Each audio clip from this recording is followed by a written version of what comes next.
Well, good evening. Welcome to another episode of Let the Truth Be Told. My name is Sean Williams, and I thank the Lord for everybody that tune into us every Sunday night. Everybody that come up to me and within the streets or wherever we encounter each other at and say, Sean, I sure appreciate the program. It was very inspirational, man. You really helped me.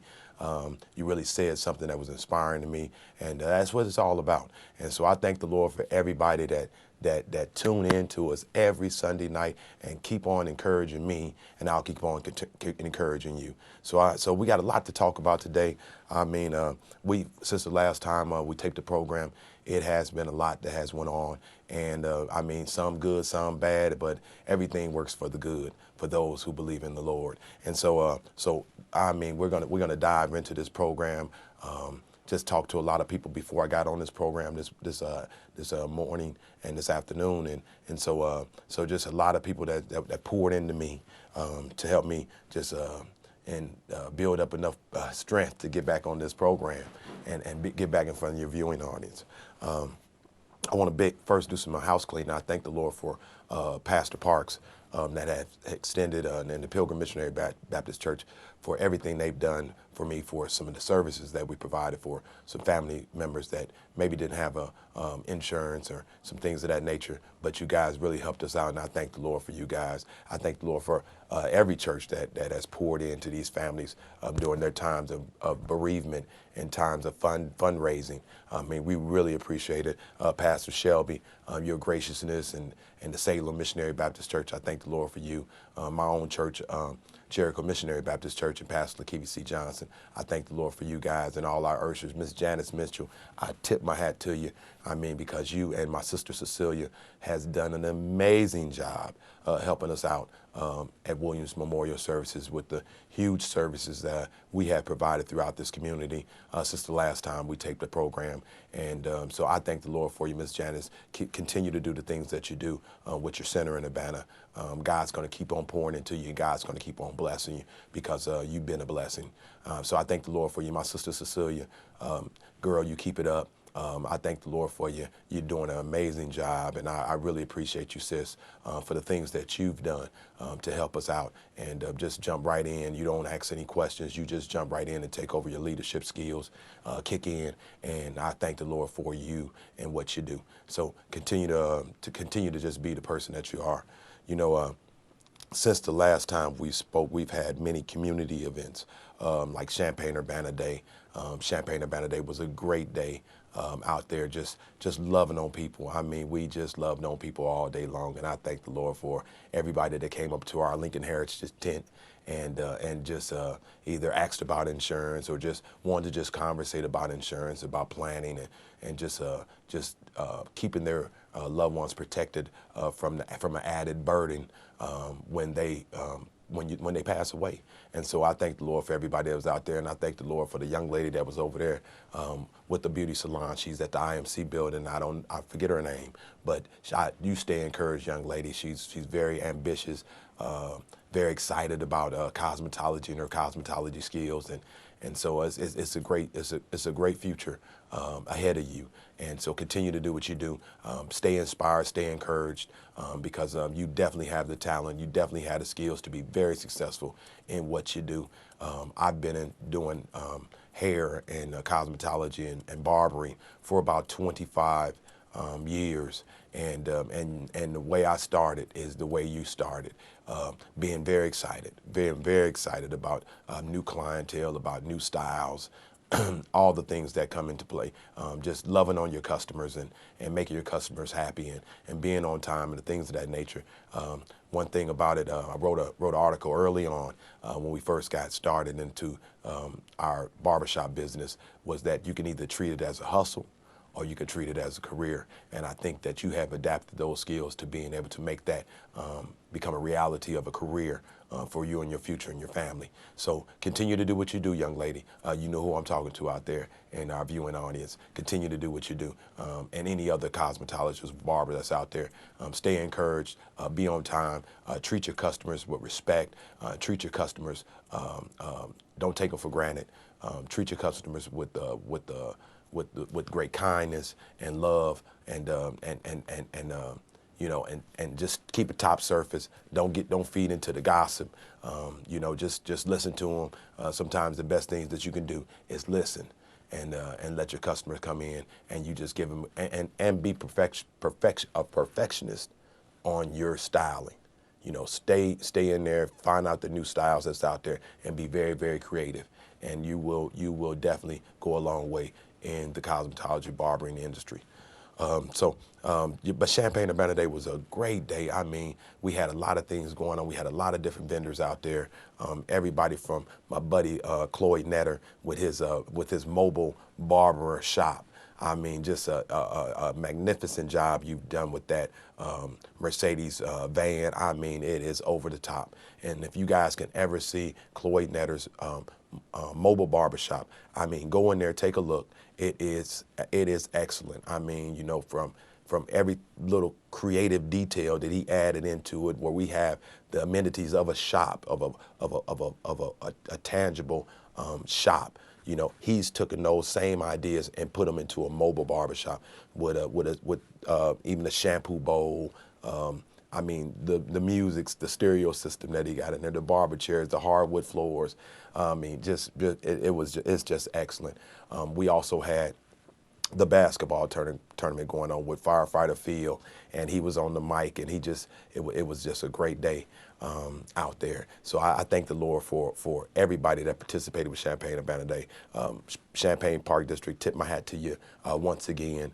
We need to get more involved. So don't sit back and complain about what we don't have for Champaign-Urbana Day if you're not participating. So please participate. Find out when the meetings are. Find out when the meetings are at the Bresman.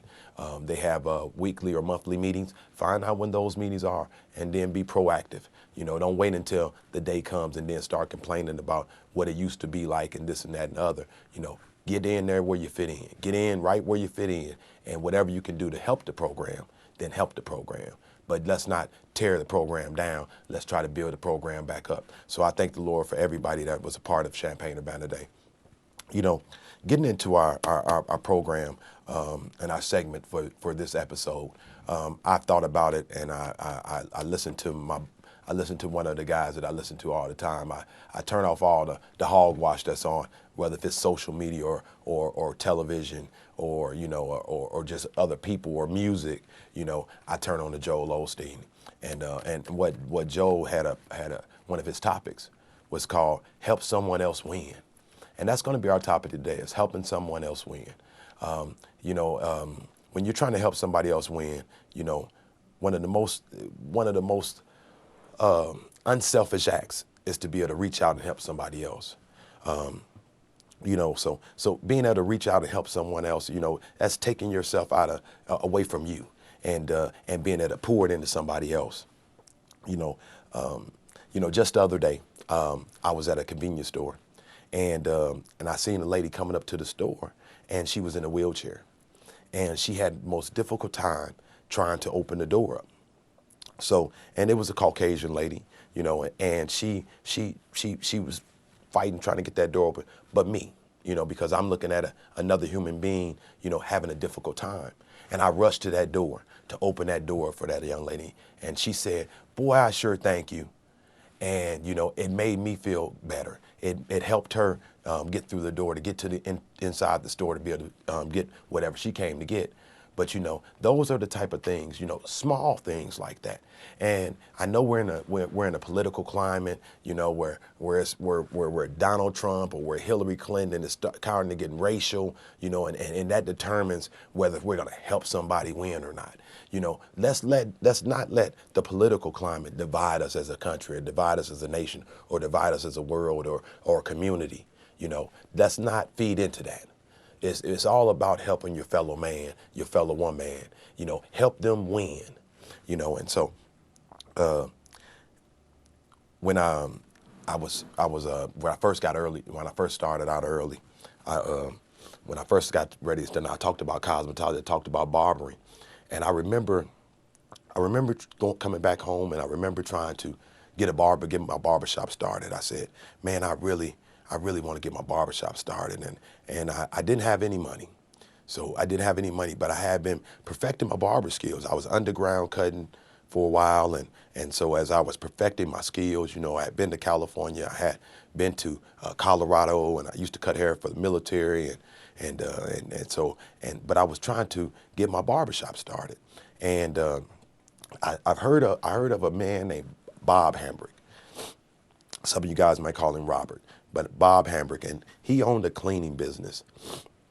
He had a contract of a cleaning business, and so I went and I heard about him, and I remember walking all the way on First Street. Talking about I was on the floor. I was on the floor. And so I remember walking over there on First Street to his office. He had an office set up off of First and Hill Street, and I remember walking over there and just being as humble as I knew how. To ask him, I said, because I knew that he was pretty successful, and I wanted some help. And I said, hey, Mr. Hambrick, my name is Sean Williams, and I want to open a barbershop up. At that time, I had did a little dibbling and dabbling with Henry's and a few more barbershops. Mr. Eden poured a bunch of things into me, but I wanted to get my own shop going. And then I went back to cosmetology school and some things of that nature. But I wanted to get my shop open. And I said, Mr. Hambrick, I said, I want to get a barbershop open. And he said, you know what, young man? He said, your time is pretty good because we got a program that's about to start called the Community Collaboration for Economic Development. And it's going to start in a few months. So he said, stay in touch. He said, but just continue to keep that faith and continue to work on that. And I remember working with another gentleman from a local church, and him and his wife, and he was a pretty well-to-do multi-millionaire guy, African-American guy that was in the community. And I remember, and actually I talked to a couple of those guys. And I remember talking to those guys too, because we from the right now, we want it right now. We don't want to wait 3 months, for a program, and this, that, and other. And so we want things right now. And I'm like these young folks, we want it right now. We instantaneous. We the microwave generation. We want things right now. And so I remember working with these other guys, and the guy sold me a song and dance. He said, go look at a building. Go over here, look at that building. Check this building out. Check that building out. Oh, Sean, I'm going to help you. And I remember going to these buildings and getting these plans together and having these great ideas. And I remember him saying, you know what? He finally, after about a month, he said, man, my wife, we don't think it's going to be a great investment. He said, man, I'm sorry, we won't be able to help you. And it shattered me. I mean, shattered me. I went home. I went back to my mom's, and I was literally just laid across the bed, and I was just teary-eyed because I had so much confidence in this other man helping me out. So what I laid in the bed and I thought about, and I said, let me go back to the drawing board. Let me go back, and I prayed about it, and I just went back to the drawing board. And I remember what Mr. Hambrick said is just hang on in there, keep the faith, and continue to just, work on your plan. And so what I did is I went to a local library and I started working on my business plan. I was developing my business plan and what this shop would look like and things of that nature. And so I ended up going in and enrolling in the program. And so the first thing that we was able to do was we had to sit into a life skills program where we developed our life skills, just being how to be kind and how to be loving and how to forgive yourself and all kinds of different things that these life skills programs brought to the table for us. And then we talked about business, how to go into business, how to make a business successful and how a business plan. But what they started doing toward the end of the program was saying you need to develop a business plan.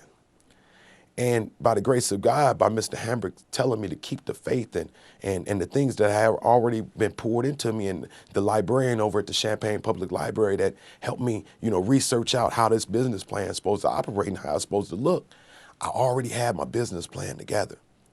And I'm telling you this because you got to work on your plan. In order to, be successful and win, you gotta be able to help somebody help you win. And that's what I'm getting to, help somebody help you win. So I started developing my plan of what this is going to look like. So when I had already had my ducks in a row, and when they said that, get your plan together, I told Mr. Page and Tom Moore and Mr. Griggs and Mr. Hambrick and his wife and so many other people that were operating the program. I almost thought of Bill's last name, but even Bill, and he was from the SCORE program, and so I said, hey guys, I got my business plan together. I already have my business plan together. They said, let me look over it, Sean. And it was detailed as much as I knew how to detail it. It wasn't the best business plan, but it wasn't shabby, and so it had some meat to it, some substance to it. And so they looked it over and they said, hey man, this guy's on something. He's already come to the program pretty ready.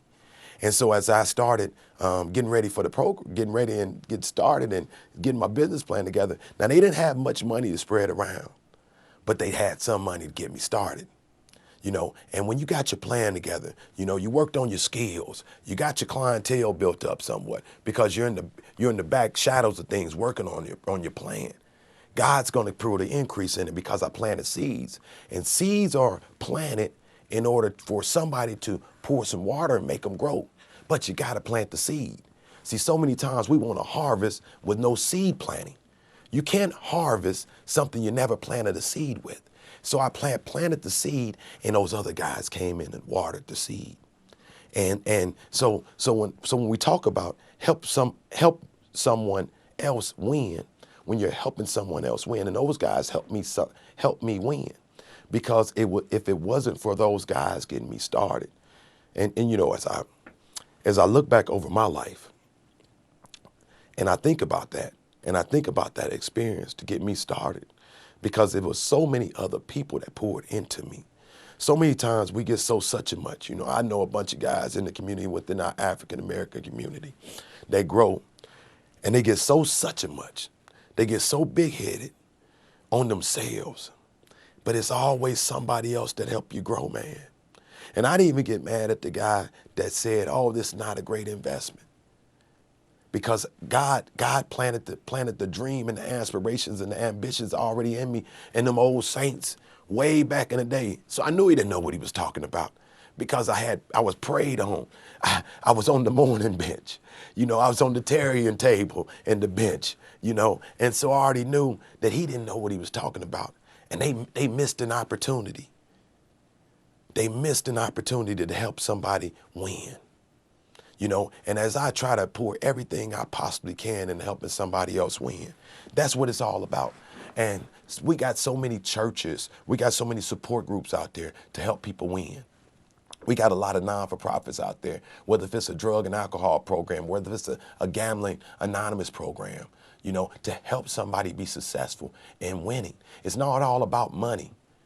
Sometimes it might be just to get yourself together. Sometimes it might be a program to just help you get a peace of mind. That's winning also. And it's it's a lot of times it's always about relationships. Being able to get outside the box, get outside your circle, your comfort zone, to get around some other people to love on you, to help you win. Starting that program, to get started in that program, I had to leave the hood. I couldn't just stick around the guys in the hood, because a lot of the guys in the hood, some people just take you for a small ride, and they just for the smaller part of the journey. And even though those guys loved on me and they loved my haircuts and we loved the conversation, we loved to kick it, they wasn't going to ultimately help me get to the destination, and I'm still growing, to help me win. Because as I win, other people win also, because you're able to pour back. Because as those seeds were planted for them in their lives, then I can water and I can give increase, just like my mentors did to me. I think about on a week ago, I thank the Lord for my mom, thank the Lord for my family, my sisters, my brothers and them. We came together and we started about a year ago planning an 80th birthday celebration for my mom, Miss Rolene Brumfield, over off Romine Street. And as we started, planning this program for success, this great celebration of life, giving her flowers while she's living, we wanted it to be successful. We wanted to be able to win at this program. And so as we met several times and we started planning, and everybody that came together, and even the extended friends and family that helped us out and get this together, I thought about my mom that always tried to help me win.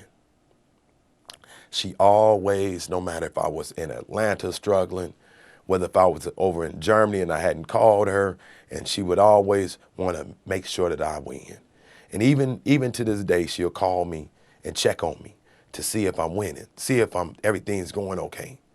And so as we were trying to get this program together, and I seen, and it started coming together. And as you get closer and closer, you start getting more excited, and you start getting more, anxious, and you start worrying a little bit, and stress level starts to go up because you're starting to come to this big event where everybody's finna, meet, and with a time, when all the saints come together, when all family come together, what a time we're gonna have. And you don't know what the future's gonna hold. You don't know what that program's gonna look like. But proper preparation prevents poor performance. So we started properly preparing, and we started getting people in alignment to do this, you do that. Everybody can't do the same thing.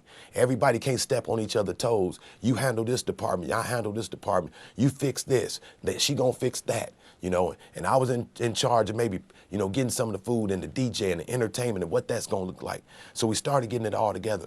But man, when that Thursday came together, we started getting tents and stuff put up at my mom's house. And big shouts out to you, Chief Conley. Man, I reached out to him at a meeting, and I said, my mom's having her 80th birthday celebration, and she would love for you to come back over to the house, because Chief Conley, he's a community guy, and he develops all of his staff to be community also, and his officers in Urbana to be community also. So they stopped by my mom's house one day when she was cooking some dinners, and they stopped by, and they just broke bread with her, and he loved on her and she loved on him, and he wasn't able to make it to the celebration. But you know what Chief did? He stopped by that Thursday. Man, I'm almost get choked up, because people don't have to do what they do for you. They don't have to do it. So when we take people for granted and we just think that they should do this here and go out their way for us, and we don't go out our way for anybody, and we look for them, we hold them to a certain standard, and they supposed to always be like this. They don't have to be.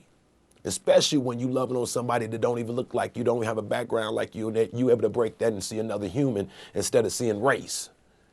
And so as he came over to my mom's house, and I had just left, I've been over there all day, and I had just left, and my sister called me, and she said, Sean, she said, Chief Conley just came by, and he brought Mom some flowers, and he stopped and he loved on her for it, hugged her and just loved on her, and tell her, congratulations on making it to be 80, And I thank God for it, And so as that Thursday came, and then that Friday, and all my sisters and them started coming into town from Atlanta, and then some other people started coming into town, and then another older lady that we met through a funeral. And I met her through a funeral, and as I loved on her son, for her son's celebration of life, he was ultimately killed in the Bradley McKinley neighborhood, and he ran a little home store for the kids out there in the Garden Hills neighborhood. And once I, started dissecting his story, and then I finally met his mom from Mississippi, an older lady, and I loved on her, and I called Miss Janet at Concept, and I said, Miss Janet, can you love on this lady for me? She lost her son tragically about a week ago, and can we get some students to give her a pedicure and give her a manicure and get her hair done, and maybe show her what a massage looked like, and love on her, and at that time we was having a summer youth program, and I grabbed one of the guys from the summer youth program, and we grabbed the limo, and we took her over there to Concept and loved on her. She never forgot it. And then that evening, I met her, I introduced her to my mom. So that Friday afternoon before the celebration, she surprised my mom and came back to Champaign for that celebration. And so we was able to love on her on that Friday. But as my other family started coming into town, man, we went into our Saturday getting prepared. And I went over there to pick my mom and my dad up, and man, they were clean as a whistle. And able to get her to that service and that celebration, man, it came together so glorious that to be able to celebrate my mom. And I say that because she always helped me win, and everybody that came and it took the sacrifice it cost this great nation to take the time out to pause for the cause, because we stay so busy, so such a much, that it ain't got nothing to do with me, and they haven't called me in years, and I haven't talked to them. It was people that I hadn't talked to since 1995 from my family. since my grandma passed away, you know, since my granddad passed away back in 1977, you know. And so people didn't worry about that. Hey, it's time. We need to go back and meet up. And so as family came together, as friends came together, you know, Pastor Baker, big shots out to you, Pastor. Man, you showed up and showed out and had a great time, took yourself to another level with me and my family because you showed up. Pastor Shelby, like I said, man, thank you. You know, all the other ministers, Mother Hattie, just everybody else that was at that celebration, man. Because you got to give your folks your flowers while they living. And as siblings, were able to sit up and have our speech and talk, I was able to talk about, you know, I do services for so many people, and I bury so many people's moms, you know, and some of their moms 56, you know, some of their moms, Miss Ashley Gibson, didn't even get to see her kids grow up to be a Sean Williams or a Joe Stovall or, you know, any of these guys out here, you know. And so I look back on that, man. I don't take none of it for granted. You know, I just did a service for 4 family members that went down to be a part of a World Ventures event with Dwayne Hubbard. And these young ladies, they saw Dwayne and they saw his ambition for what he do with World Ventures, and they wanted to be a part of it. And they took a sacrifice and went on a road trip with their grandmother. They told the grandmother, Grandma, we need to go down here to the national convention. Would you go with us? And Grandma said, you know what, baby, I'll help you guys get down there. And they took a road trip down to Florida. They were on their way to Miami. One of the young ladies had a young baby, 4 years old. And they took that road trip. They left on a Friday evening. It might have been a Thursday or Friday evening. And early that next morning, as they were on their way, they had a car accident and they didn't make it back to Champaign. Man, we got to stop taking people and stuff for granted, man. Because as we did that service and as we started preparing, you know, for that service, and I went over there and met the daughter to the grandmother, the mother to the daughters, the grandmother to the great grandbaby. As I went over there and loved on her from day one, you know, and you couldn't imagine the amount of grief that's on a person at that moment. It's hard enough to lose one loved one, but to lose 4 loved ones in one accident, I want you guys to think about that. Think about that. Think about how would you feel? And it saddened me to my core to have to even, me being in the funeral home business, to even look at all 4 of these people at the same time. To be able to try to get the cosmetology skills to come out of me. To be able to write all of them story out.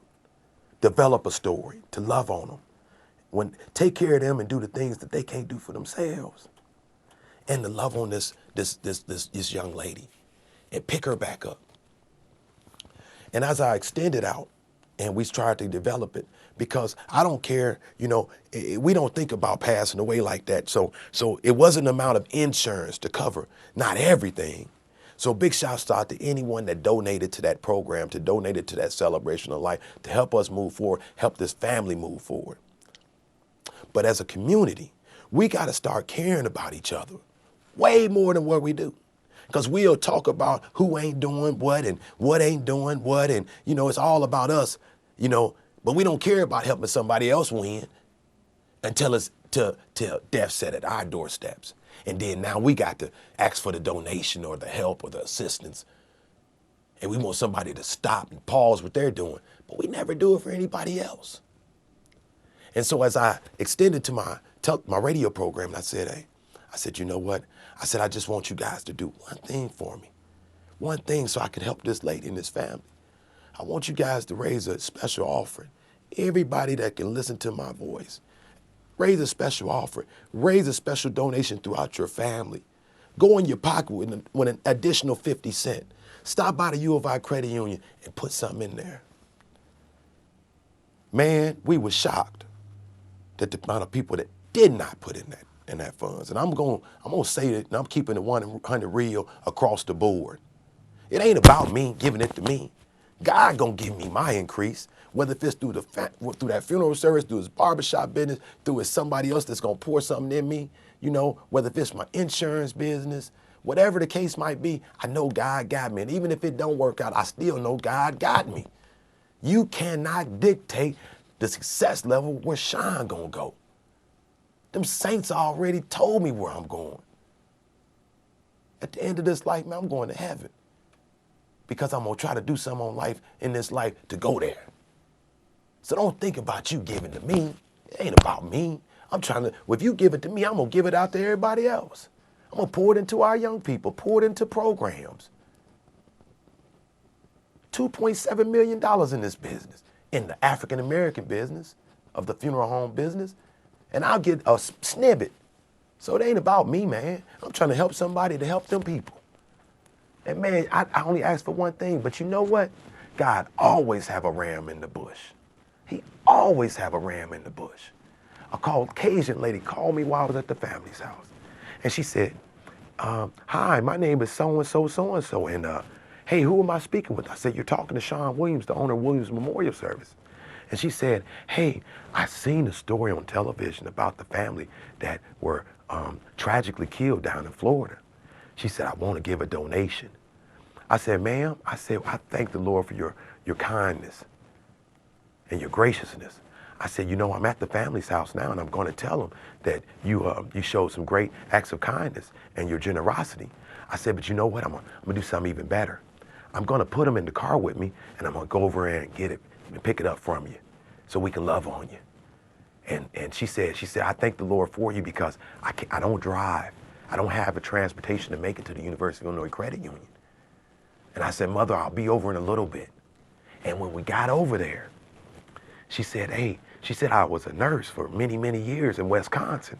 And I moved back here to kind of be closer to my family. She said, but this hurt me to the core because my family, they drive to Florida all the time. And that could have been my family in that car. And she said, I want to start it out with $200 to give to this family. She said, but do you mind me praying with you guys? I said, no, Mother, we don't mind you praying with us. And we sat in her home and prayed with her. And then I took a selfie with her. Pow! Took that selfie. Because I always want to remember that lady and her acts of kindness. So when I ever get down in my spirits about how it ain't nobody out there and God ain't doing this or things not happening this way, I want to be able to go back to her and reflect back on her 10 years from now and say that there's good people out there. And they don't have to look like you. They don't have to be in your age group. But God has great people out there. And you know what she did right the day before the service? Because things start coming together. It was people that was giving. It was people that was giving to the GoFundMe and people in that World Ventures circle. And people did come together and helped us out. And thank God that some of the daughter had some things in place and grandma had some things in place a little bit. But when it's an overwhelming burden when it comes down to that type of magnitude of a service. But you know what the lady did? She called me the day before the service and she said, God's been heavily talking to me. And I want to see if everything's been paid for the services and make sure the family don't have a remaining balance. She said, because I want to pay the balance off of what's owed. And I told her, I said, ma'am, you have been an angel. You have been a blessing. But I said, you know what? God has been great to this family and to us. And everything's been paid. So I thank you very much for your generosity, and I'll always remember you. Those are the things that God would do to help when you're trying to help somebody else win. He'd have a ram in the bush. He had that blessing come from somebody you didn't know that blessing was going to come from.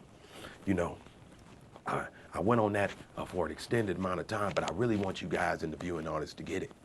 I really want you to get it, man. It ain't always about us. It ain't always about you. In order to get a blessing, you have to be a blessing. In order for you to win, you got to help somebody else win. You got to always, don't be so judgmental on people. Looking at people from the outer core of them. Oh, he's a sagger. Oh, his pants is sagging. He's never gonna be anything.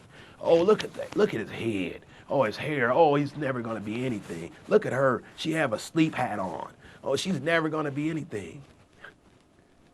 You done already been judge, jury, and prosecutor on somebody, and then determined their fate. All off that, instead of telling them something positive and productive to help them win, pouring a seed into them about winning, trying to make these people, young people, win. You can have every program, every church, you can have a mega ministry, you can have any non-for-profit, but if it ain't based upon pouring into people to help them win, working on their bottom line. You know, I've been doing these recruitment sessions for an insurance company. And thank God that somebody saw enough into me, even though my numbers weren't even that high, but they saw something else in me that knew that I could help them and their corporation win. And so I always start these recruitment sessions out talking about what's your why. Because in insurance, we always say, what's your why? And in any type of sales, they ask, what's your why? Any type of direct market, what's your why? What make you click? What make you tick? What make you do the things you do? What make you go to work every day? Is it your family? Is it, you want to go on a vacation? You want to build up some capital for your future, your retirement? You have young kids you want to put through college. What's your why? What drives you every day? And I tell these men and women, if we work on your why, then ultimately you'll work on our why. Because we're making your dreams come true. It ain't all about your dream with your big this and your big church and your big this and your car and your crib and all that. It ain't just about you. You'll stunt your growth. You know what? You'll stunt your growth. Yeah, you might make it there. You might get to your place. But your dream's gonna subside. Your profitability gonna subside. Your future gonna end. There's nobody gonna be able to take the legacy on because you didn't pour into nobody else to make them win. You got to pour into somebody else to make them win. That's why it's called mentorship. That's why it's called leadership.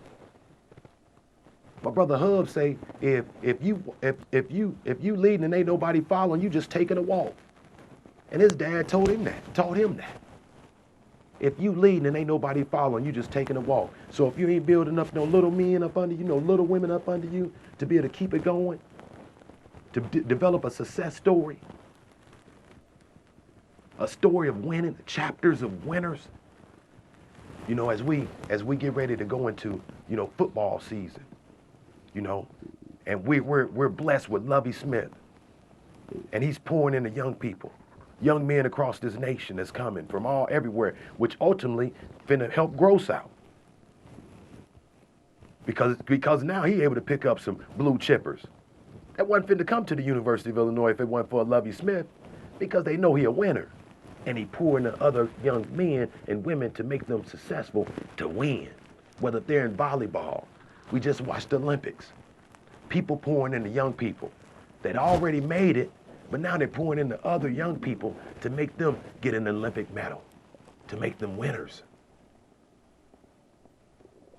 To make them winners. And I would encourage you, guys, get around other people too that are winners. Get around winners.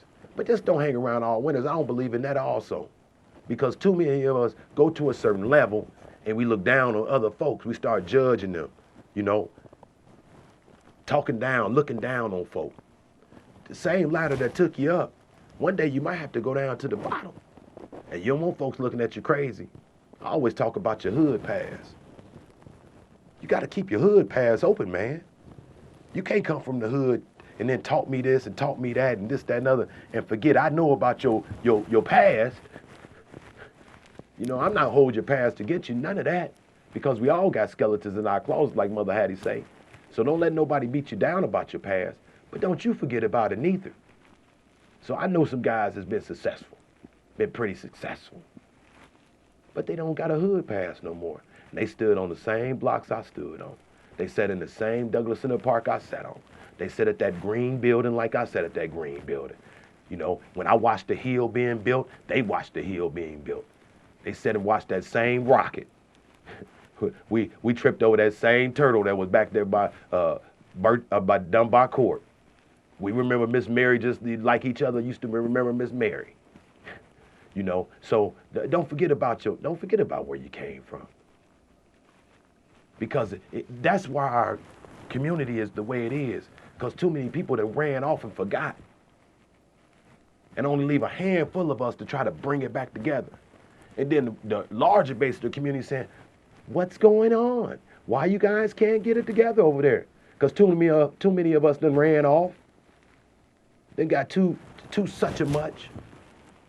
And then we'll put on our fine dapper clothes and look the part like we doing all this and all that. And our young folks out here shooting each other up, killing each other because we done developed generations of hurt and hate. And now we don't like each other, and we'll get mad and bitter, and we'll let a doctor say, well, give him a pill. Oh, he's hyperactive. Give him a pill. No, give him some love. Give her some love. Pour something into him to help him win. Take him out of town. Put him in a car, take him on a road trip. Let him see other young people that are winning. Let him see another city that's winning. Let him see other communities.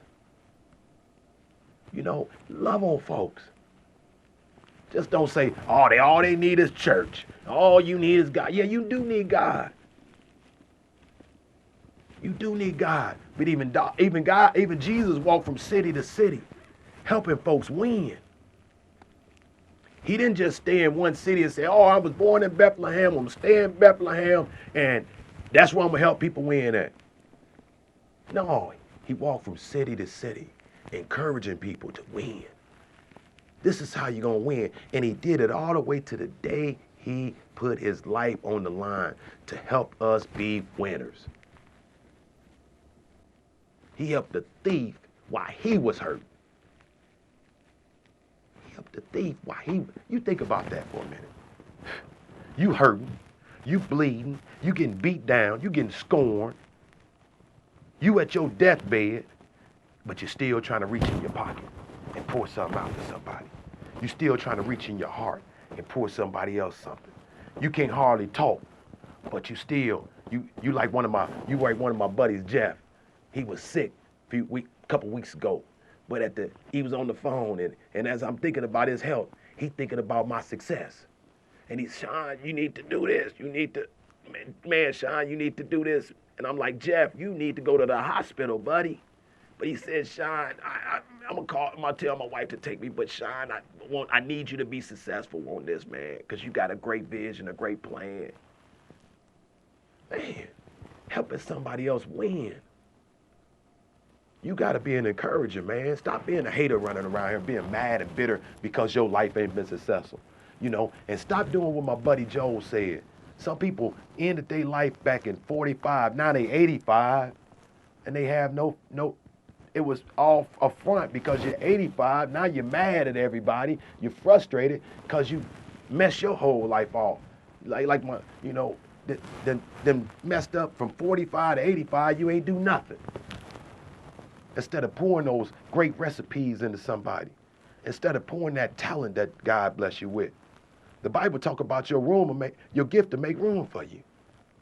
Teach somebody how to play the guitar, like Harold did. You know how PT and them did it, how Big Dave and them sang in that quartet, the Golden Stars, that poured into me. Took me with them on a road trip to Danville, Kankakee, Chicago. Taught me how to play them drums. Make that thing talk, man.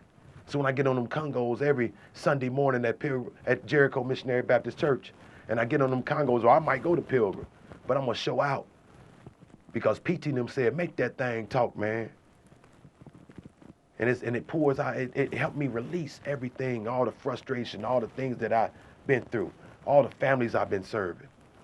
And as I know we got to get ready to close, but, as I dealt with the lady before I got ready to come over here, and I had a brother that committed suicide. So I feel her sentiments. At the age of 6, we seen him dangling. He gave up. He gave up on his life because he got frustrated. He felt like not enough people were helping him win. And so as I'm dealing with this lady and the sensitivity of what she's dealing with, and we got funeral services tomorrow, and she wanted to do so much for her son with so little. But you know, God, thank God, she chose somebody that believe in helping somebody win. It ain't about our bottom line, because I know God got something for me, man. I know God got something for me, because even if I'm shortchanged, I ain't never get shortchanged if you're God connected, man. Even if I'm shortchanged, I ain't even worried about it. Because he gonna open up the windows of heaven and pour me out a blessing I won't have room enough to receive. I already know it. So as I was talking to her, she's getting frustrated. And she's getting frustrated with the first passing of her son. And we're going and getting ready to go into this celebration of life services. And she's trying to fundraise, and she's doing all the things that she possibly can do at the last appointed time for her and to do something for her son. And I told her, I said, you know what? I said, Mother, I said, don't get too frustrated. You hold on in there. Keep your head up. Love on them other boys. It's going to be all right. God got us. It's going to be all right. It's going to be all right. You know, and it's hard to tell somebody that, you know, when they done lost their loved one. But we got to start caring about people. We got to start checking on the next door neighbor. You know, as a young lady that was shot and killed over in the Garden Hills neighborhood, just walking to the store, minding her business. And somebody frustrated, some of these young men that somebody then threw to the community and had them and threw them to the community and made it our burden. Now they frustrated, running around here angry and trying to tear down what we didn't develop. Shot this young lady down. But I asked her mom, I said, have anybody been over here to pray with you, bring you something to eat? She said, Sean, ain't nobody been over here. See, we got to stop that. When we see these tragedies happen in our community, be the first one over there. Let's see who can be the first one over there. I don't care if it's push, pull, or drag. Be the first one over there. If you say you all about God and doing God's business, then why the business ain't getting taken care of? We got a Fresh Start program that's developing. Big shouts out to you, everybody that's participating in the Fresh Start program, Community Coalition, State's Attorney, all the chiefs, all the mayors, community folk, the victims' families, that's all participating in our Fresh Start program that we're about to kick off here in the next few weeks. You know, my family that's gonna participate, thank the Lord for you. But we trying to make winners. We trying to take somebody that have been through to the wolves, that feel like they're in the wilderness, while they're walking around in the wilderness, can't see their way, and they out there hurting folks, or potentially can hurt people. Because hurt people hurt other people. You understand that, right? Hurt people hurt other people. Let me do what Pastor said. Let me roll that back. Hurt people hurt people. So if you continuously hurt the folks that your generations of people, you done tore them down. Like I seen on Judge Mathis today, a father tearing his son down, a son tearing his father down. It's ridiculous. Beating them up because you had to chop cotton and all this other type of craziness. Stuck in the past. It's the reason why the front window of your car bigger than the rearview mirror, because you don't need to be looking back that long. You need to be looking ahead. I look forward, for which cometh my faith. My faith coming from God. Look forward, man, not backwards. So as we develop in this program to help build winners up in the community, we need more help, man. We need more y'all to come out and help and love on these people. We need more of these businesses and corporations that's out there that you're the supervisor on the job and you look like me, and there's folks out there that need help like me, like us. And you won't even tell them that you're hired. Oh, we don't want no more of them. Oh, no, we don't want no more of them. And then you can love on somebody else that don't even look like you more than you love on the folks that look like you. Man, what kind of craziness is that? How is another group of people supposed to love on you more than you love on you. Come on, man. We got to stop that. Please, let's stop that. Let's be a pilot community to show the rest of the nation how it get done. That's how it get done. That's how we build heroes. When we was in the military, we didn't do that. We didn't look at the, we did just what Martin said. Stop judging folks by the color of their skin. Just start judging by the inside, your intellect. What's your why? Start judging on their ambitions, their aspirations, what they're trying to do. Then throw some change at it. If you ain't got the time, throw change at it. Sometimes I don't have time enough to do something. I throw some change at it. But don't ask me to throw no change at it and you don't help me. My mama had the restaurant. You ain't never go over there and eat. You ain't never go to the Seaboat. Seaboat was in business for 20-some years. You ain't never go to the Seaboat. We funeral home business. You go all the way to some other city, Waukegan, wherever else, and you don't have enough confidence in the people that God done poured into right here in your community. But then you call me, hold my time up because your folk in trouble now. No, it don't work like that. It's open door. It swing back and forth. It swing back and forth. That's how it works. Swing back and forth. You help me, I help you. You help me, I help you. That's the way it go, man. But stop just wanting all the help yourself. We want all the help. Every time we see something free. I seen a phone booth thing set up for free phones. There's a soup line out there for the free phone. Man, everything free ain't good. And some of the stuff we talking about on our phone, it definitely ain't good. Ain't nobody just giving you a free phone just to be giving you a free phone. It got to be a catch. They was giving out cell phones back in the day for a penny. You know how many people ended up in trouble about that penny phone? A lot of people. Man, come on, stop wanting the free stuff. The Bible talks about that. Being a giver instead of a borrower. That's what it talks about, being a giver. Let God be able to give you something. And then the lady with the one mite, the 1 penny, her last. The young man that had the bread when they fed all the people. They went into his basket. He had the little bit. Then God turned into an increase in abundance. That's what it's about. It's the little bit. But stop being about you. It's all about me. I'm so, man, ain't nobody been doing nothing for me. That old pity party. We just have a pity party too much. Stuck in that. That's how you end up being at 45 and life then ended. Now you're 85 and you can see it. It's written all over your face. You're not telling nobody. So when we walk into you and you, how you doing today? Blessed and highly favored. No, you ain't. It's all over your face. And I always say this here. And don't even come to me with all that stuff because I know better. I've been around in that circle too long.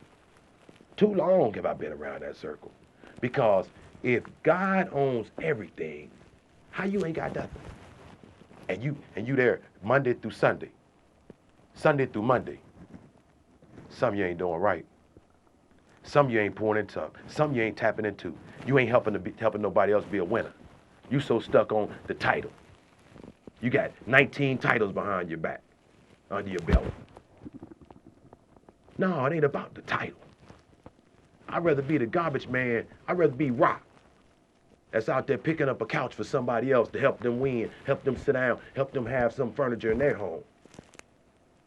Big shouts out to the furniture company that's giving mattresses away. It's a furniture company out there that's giving, I can't say your name because we on a community access program. But you keep on doing what you're doing because you're helping folk. Big shouts out to the Daily Bread Soup Kitchen because you're helping folk. Stop running down there, y'all, if you don't need it. Save it for the folk that need it. But you're helping people. Man, I tip my hat to you. Anybody that got a computer program that's working with seniors to help them, feel good about themselves, to feel like they've not been left in time. Not to make them feel ancient. Because we always want to put somebody down. As long as we know that. I know a guy in the insurance business. He don't want to teach you nothing. Because he want to be the sharpest knife in the drawer.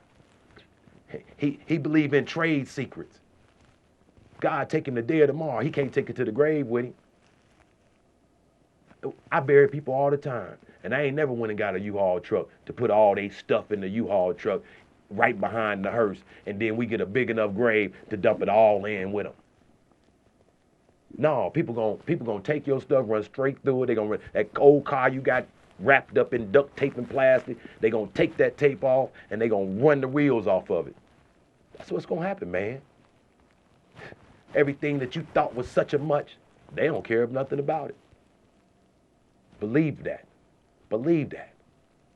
So let's help somebody win. You know, I thank the Lord for everybody tuning into this program today. Man, I had a great time in the studio with my man Jason, with all of you guys that's out there that tune into us every Sunday night and say, hey, man, Sean, I watch your program every Sunday night. Tune in, tell somebody else to tune in. We're going to run this for about a month, and so you guys can really get in, because I want you to get it. Help somebody else win. Not, it ain't about you. Help somebody else win. Peace. Thanks for another episode of Let the Truth Be Told.